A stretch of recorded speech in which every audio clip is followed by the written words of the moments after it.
Hello everyone, আজকে আবারও একটা নতুন ভিডিও নিয়ে চলে এসেছি। আর আছি এখন আমি রান্নাঘরে। এখন দুপুর হয়ে গেছে।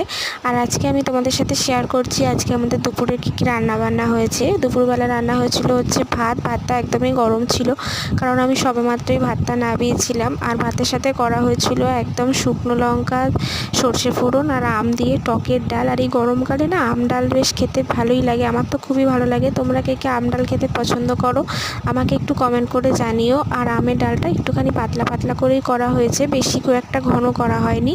আর তার সাথে এখানে হয়েছিল মাছের ঝাল, তবে আমি মাছের ঝাল খাইনি যেহেতু আমার শরীরটা একটু খারাপ। তো সেক্ষেত্রে আমি আলাদা করে একটা মাছ তুলে রেখেছিলাম, তো আমি সেটা দিয়েই ভাত খেয়েছি। আর বর্মশাই যেহেতু মাছ টাছ খেতে খুব একটা পছন্দ করে না, তাই ওর জন্য এখানে ডিমের কষা করে রাখা হয়েছিল। ও যখন খাবে তখন ওকে ডিমের কষাটা দিয়ে দেওয়া হবে আর কি।